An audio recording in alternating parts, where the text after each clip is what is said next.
아리야, 차발사용 구독했어? 제가 할 수 없는 일이에요. 아리야, 넌 할 수 있어. 더 많이 노력할게요.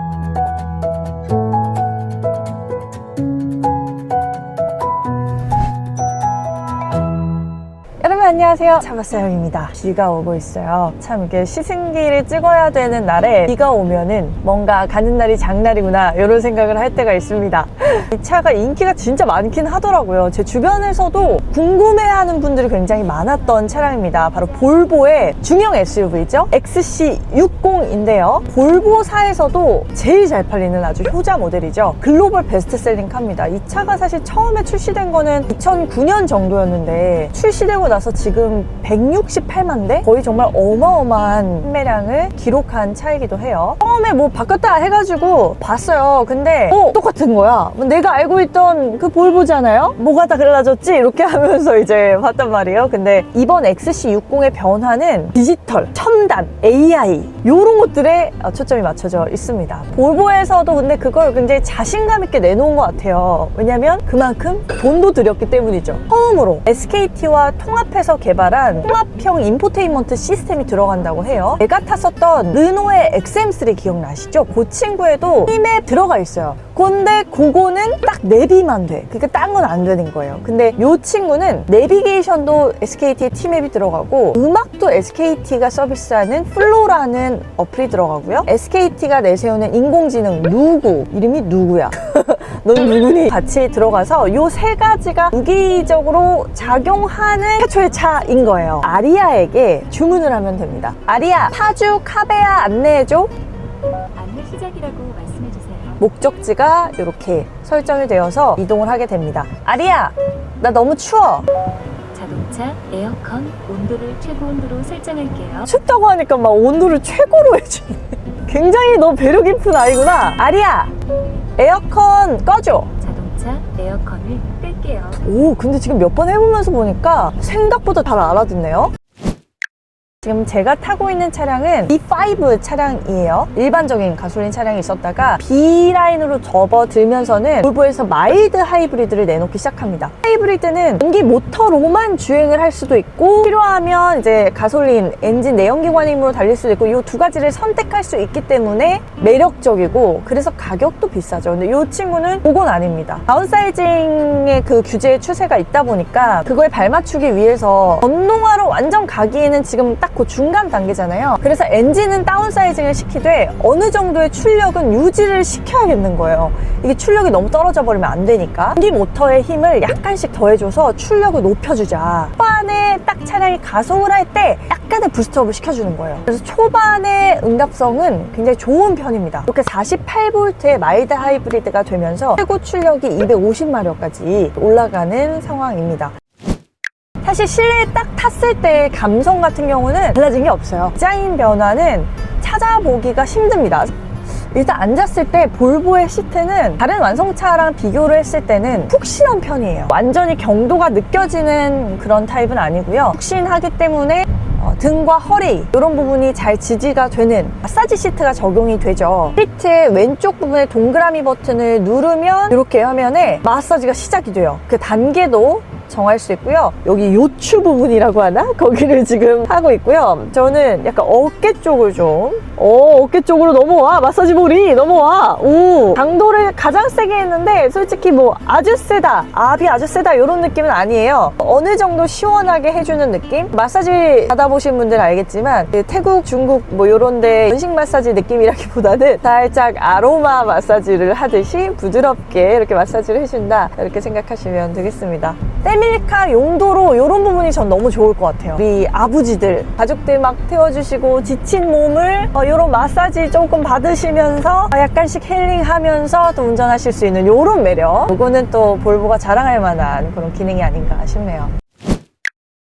와, 근데 지금 보니까 이 계기판이 아니 이게 뭔가가 바뀌었거든요. 뭔가 안 바뀌었는데 바뀐 느낌이 있는 거예요. 전체적인 레이아웃이나 스타일은 똑같아. 기존 볼보랑 다르지 않아요. 그런데 사이즈가 커졌어요. 근데 이게 뭐가 바뀌었지? 하고선 계속 보고 있었는데 화면이 전체적으로 완전히 풀 사이즈로 채워집니다. 디스플레이도 마찬가지예요. 원래는 애플 카플레이로 연동을 했었습니다. 구글은 안드로이드 오토로 연동이 됐었고 그렇게 연동을 하면 이 내비게이션이 반 정도밖에 안 나왔어요. 절반 정도의 사이즈만 나왔는데 지금 이게 화면을 완전 꽉 채우고 있잖아요. 훨씬 더 잘 보이는 시원시원한 장점이 있죠.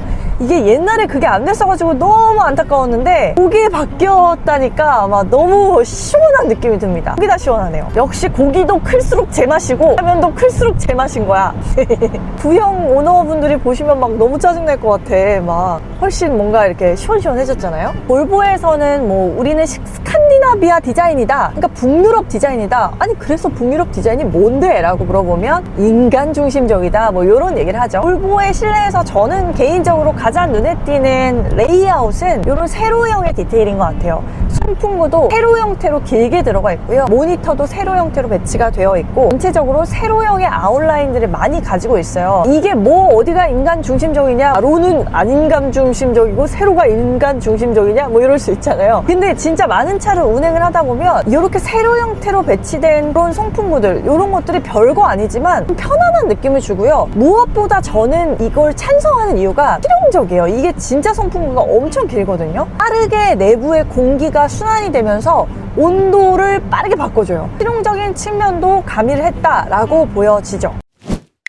볼보 실내에서 제가 가장 좋아하는 것 중에 하나는 크리스탈 기어 노브. 요거 정말 물건이죠. 요거 너무 예뻐 진짜로. 진짜 크리스탈 맛집에서 만든 게 느껴져요. 최근에 제가 얼마 전에 GV60을 봤잖아요. 제네시스의 GV60에 이렇게 회전하면서 나오는 그 크리스탈 변속기를 보고 이야, 현대가 볼보를 뛰어넘는구나 요 생각 살짝 했었거든요. 그거는 진짜 대박인 것 같아요. 달라진 건 아니지만 볼보에 항상 기본적으로 이렇게 적용되는 우드, 요 우드 가니쉬 같은 경우를 보면 대시보드 전체를 아우르고 있죠. 눈을 좀 편안하게 해줍니다. 실제로 만져보면 결이 있어요. 아주 자연적인 느낌도 들고 심리적으로 굉장히 친환경적이고 따뜻한 느낌의 그런 우드 가니쉬가 이 차량의 실내와 조화를 아주 잘 이루면서 나와 있다라는 점도 이야기를 드려보고 싶네요.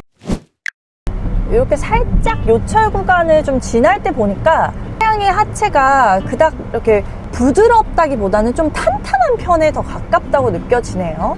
그러니까 서스펜션이 물렁한 편은 아니라고 보여지고요. 이 친구는 결코 그렇게 무거운 핸들은 아닙니다. 엄청 가볍냐? 또 그것도 아니에요. 좌우로 핸들을 움직이기는 또 상당히 용이해서 가장 대중적으로 적응하기가 편한 정도의 아주 무겁지도 아주 가볍지도 않은 고속에서의 안정감은 상대적으로 조금 아쉽게 느껴지는 부분도 있었습니다. 자, 파일럿 어시스트 기능 좌측에 버튼 나와 있고요. 이렇게 가운데 계기판 버튼을 누르면 속도가 설정한 대로 차가 운전자가 조작을 따로 하지 않아도 알아서 움직이게 됩니다. 자, 이렇게 지금 눌렀을 때 현재 속도로 맞춰서 속도가 나오게 되고요. 버튼을 통해서 속도를 올리면 되는데 누를 때마다 속도가 5단위씩 올라가게 되고요. 최대 속도가 60이니까 60에 딱 한번 맞춰 볼게요. 자, 이런 상태에서 지금 아래쪽에 보면 핸들 모양이 뜨고 있죠. 스티어링 휠은 잡고 운전하렴 이거죠. 만에 하나라도 발생하는 돌발 상황이 있을 수 있으니까요.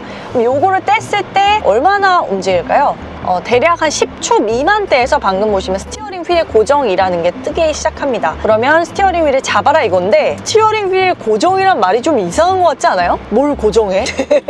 약간 핸들을 잡으세요 뭐 이런 것들이 사실 한국인에게는 더 직관적인 것 같은데 약간 영어를 번역한 느낌이 약간 들죠? 스티어링 휠 고정? 쉬운 표기였으면 어땠을까라는 생각이 듭니다. 오, 와우! 확실히 좀 하드해. 방지턱을 넘을 때도 아주 부드럽게 막 말캉 이렇게 넘는 느낌은 아니네요. 전체적으로 보면 정말 밸런싱이 좋은 차다라는 생각이 좀 듭니다. 기본적인 운동 성능 부족하지 않고요. 핸들링 엄청 직관적이다, 막 엄청 매력적이야, 엄청 민첩해 이건 아니지만 부족함 없이 또 돌기도 하고요. 앉았을 때 시트에서 느껴지는 편안함 이런 데서는 또 패밀리카의 안락함도 느껴지고 기본적으로 중형 SUV니까 공간성도 활용할 수 있고 어느 요소를 다 따져봐도 너무 매력적인 요소들을 많이 갖추고 있는 해방미인 같은 차라는 생각이 좀 듭니다. 장거리 운전에서도 꽤 분명히 쏠쏠한 역할을 해줄 것 같은 차라는 생각이 드네요.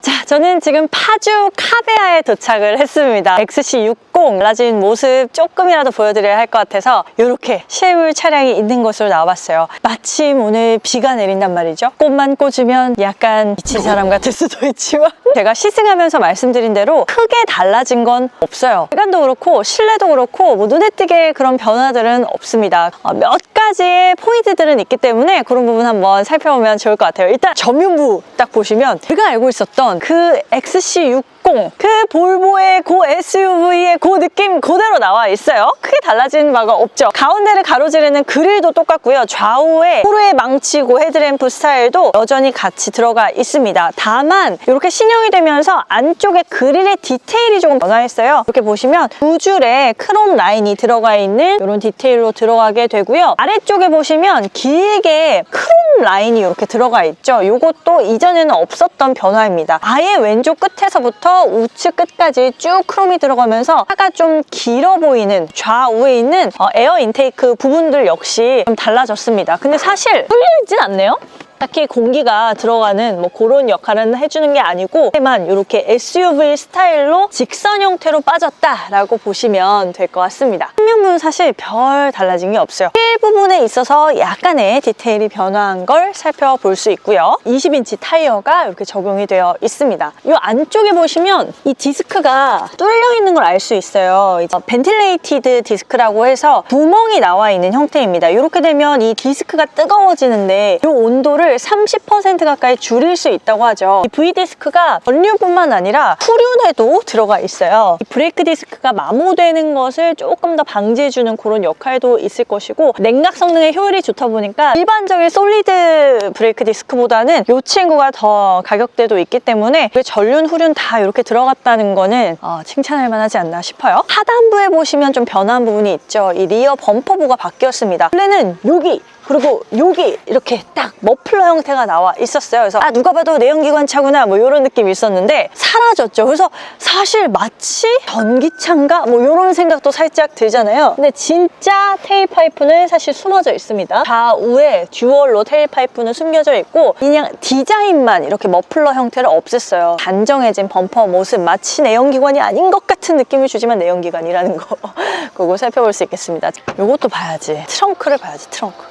확실히 중형 SUV니까 이 공간성 측면에서 많은 분들이 궁금해 하실 것 같아요. 일단은 홀딩을 하지 않았을 때는 483리터거든요. 레버를 잡아당기는 순간 갑자기 고개를 숙여요. 약간 장난감 병종들이 고개를 숙이는 느낌입니다. 해서 레버를 한 번 더 당겨주시면 손쉽게 내려오게 되고요. 요거 딱 잡아당겼을 때 하늘에서 쫙 내려가는 거 이거 약간 느낌 좋네요. 자, 이렇게 하게 되면 봐봐요. 이게 매력이라고 SUV에 2열 시트까지 폴딩을 했을 때 1410리터로 용량이 거의 3배 가까이 확대가 되게 됩니다. 요것도 105 정도라고 보면 보자 158cm 길어지게 됩니다. 아무리 비가 와도 타볼 수는 없지 않겠습니까? 이렇게 이것이 바로 차크닝이지. 그런데 위쪽에 지금 선루프도 열려있고 해서 고개를 이렇게 들 수는 있어요. 근데 공간 자체가 아주 넉넉하게 나오는 편은 아니라서 제가 허리를 완전히 펴지는 못하고요. 앞쪽으로 나오면 더더군다나 이렇게 고개를 조금 숙이고 있어야 됩니다. 요거는 조금 완벽한 차크닉과 차박을 하기에는 불편할 수 있겠다는 생각이 드는군요. 제가 162에서 3 사이가 뻥이 아니라는 걸 여러분도 아실 수 있을 겁니다. 그래서 제가 누웠을 때 약간의 공간이 나오는 정도, 머리가 약간 뒤쪽으로 나오는 정도다라고 보시면 되겠습니다. 와, 근데 오늘 비 오잖아요. 와, 여기에 지금 여기 지금 이게 선루프가 파노라마야. 그래서 누웠을 때 여기 지금 빗물이 보이는데 그래서 막 번개가 우르르 꽝꽝 쳐도 나는 롬을 쓴 거지. 이 순간이 무슨 느낌인지 알겠죠, 여러분? 자, 2열에도 한번 앉아봤습니다. 확실히 비좁다는 생각이 들진 않네요. 기본적으로 앉았을 때 시트도 푹신하고 이 레그룸 공간도 그렇고 헤드룸 공간도 그렇고 꽤 여유롭다라는 생각이 듭니다. 레그룸 같은 경우는 키 162에서 3, 4인 제 기준으로 주먹이 2개 반 정도 들어가는 정도고요. 제가 트렁크에서 봤던 대로 이 공간 되게 넓네요. 파노라마 선루프가 2열 쪽까지 완전하게 개방이 되어 있어서 이 개방감이 2열 승객한테 완전히 다 전해진다 장점으로 보입니다. 오, 저라면 이거 옵션 꼭 넣지 않을까 싶은데요.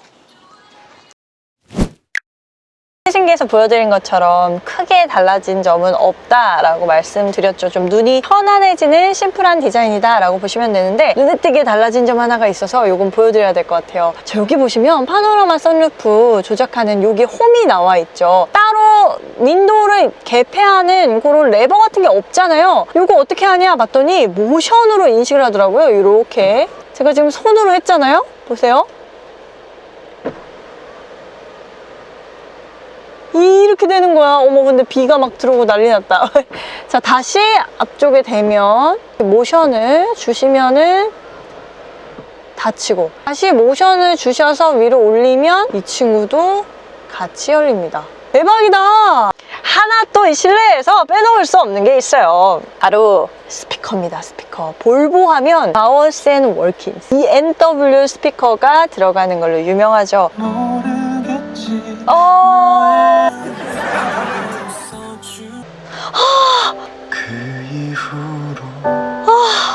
와, 진짜 농담 아니고 지금 여기 폴킴이 앉아있어. 지금 나한테 노래 불러주는 거예요. 어떡해.